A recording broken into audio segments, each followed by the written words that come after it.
Madame, monsieur, bonjour, bienvenue sur Médien TV. Si vous nous rejoignez aujourd'hui, notre invitée n'est autre qu'Hélène Hermann. Elle est présidente de l'ONG OISPAS, l'Organisation internationale pour le soutien du plan d'autonomie pour le Sahara. Elle est avec nous en direct de Bruxelles. Bonjour Hélène Hermann. Alors parlez-nous tout d'abord de cette ONG basée à Bruxelles, une organisation internationale dont les membres proviennent de différents pays. Alors, tout d'abord, notre organisation, effectivement, est née de l'idée que partageaient certains de nous au niveau, donc justement, citoyen de la société civile, de promouvoir une solution à laquelle on croyait réellement pour la résolution de ce conflit dans le Sahara marocain. Et donc, cette ONG est née, alimentée par différentes personnes, dont des eurodéputés et moi-même. Et donc justement, nous sommes des membres issus de différents pays, comme la Belgique, la Suède, l'Espagne, le Danemark, la France, donc assez cosmopolite, ce qui nous a permis d'avoir différents points de vue sur la question. Alors suite à la création de cette ONG, nous avons décidé d'effectuer un voyage au sein des provinces du Sud.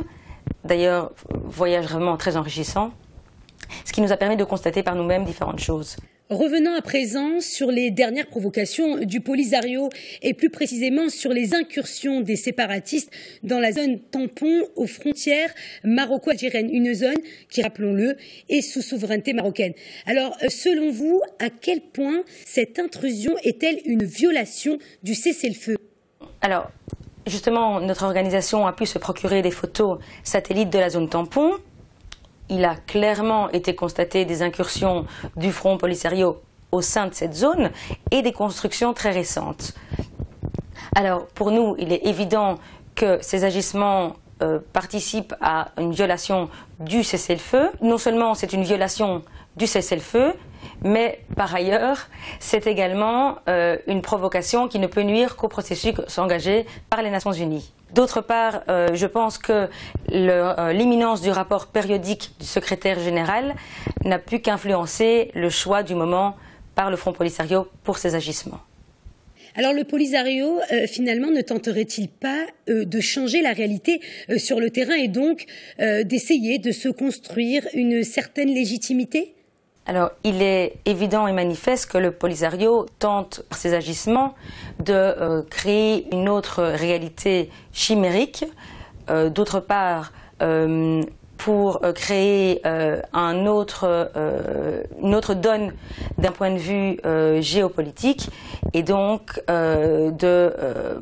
d'établir une nouvelle effectivement réalité, en profitant par ailleurs de l'avènement d'un nouvel envoyé personnel du secrétaire général de l'ONU en la personne de M. Koller. Donc c'est une tactique de provocation et la communauté internationale est bien évidemment consciente de cette situation. Ça engendre également malheureusement des impacts sur la stabilité dans la région du Maghreb, celle du Sahel, d'autant plus au vu de la situation sécuritaire de la Libye. Alors justement, l'implication du Polisario dans des actes terroristes dans la région sahélo-saharienne a été pointée du doigt par un rapport, cette fois-ci financé par la Commission européenne, un rapport qui confirme la collusion des séparatistes avec les groupes terroristes qui sévissent dans la région. Alors d'après vous, le fait d'encourager à l'établissement de nouveaux États et particulièrement dans la région du Sahara, n'est-il pas un risque de voir monter la menace terroriste et donc de déstabiliser la région? Alors effectivement, il y a eu un rapport tout à fait récent, intitulé d'ailleurs « Marché illicite et acquisition d'armes à feu par les réseaux terroristes en Europe », qui vient pointer du doigt l'implication du Polisario dans les actes terroristes de la région sahélo-saharienne. Ce rapport a confirmé la collusion entre le Front Polisario avec d'autres groupes terroristes qui sont justement dans la région. Et cette collusion a été favorisée par la situation sécuritaire en Libye. La porosité des frontières et l'incapacité de certains États à garantir une sécurité au sein de certaines régions extrêmement larges. Alors, si effectivement cette situation n'est pas résolu de manière pacifique et on va dire avec un avancement assez rapide, eh bien, il s'agira d'une réelle bombe à retardement en ce qui concerne les actes terroristes dans cette région et malheureusement ce qui aura un impact sur d'autres régions du monde. Voilà 10 ans que le Maroc propose un plan d'autonomie sous souveraineté marocaine, une proposition approuvée par de nombreux pays. Alors en quoi, selon vous, ce plan que vous soutenez à travers votre organisation internationale est-il sérieux et réaliste ? Nous croyons fermement au fait que cette voie pacifique est l'unique voie de résolution par rapport à ce conflit qui dure maintenant depuis plus de 40 ans.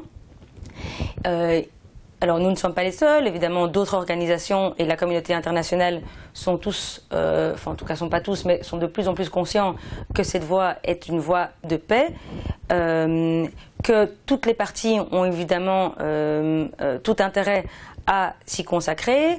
Alors lors de nos nombreux échanges avec des eurodéputés, tout d'abord on a dû constater qu'ils ne connaissaient que peu ou mal, en tout cas, la situation du Sahara. Mais à chaque fois qu'on avançait à ce niveau-là dans les discussions avec ces personnes, avec ces eurodéputés, un intérêt immédiat et réel a pu être constaté. Et donc, il y a clairement une volonté au niveau des eurodéputés de favoriser et de participer, le cas échéant, à ce processus. Et donc, pour nous, aucune autre solution ne pourra être privilégiée, mis à part celle-là. Parlons à présent de l'Algérie. Récemment, son chef de la diplomatie a affirmé ne pas se sentir concerné par le sujet. Il a clairement affirmé que l'Algérie n'était pas partie prenante du conflit et pourtant, nous savons que Alger soutient réellement le Polisario. Alors, quel regard justement portez-vous sur le rôle de l'Algérie ? Pour moi, il est évident que l'Algérie doit être partie prenante à ce conflit. Tout d'abord parce que c'est un grand pays dans lequel effectivement le Polisario a établi ses bases.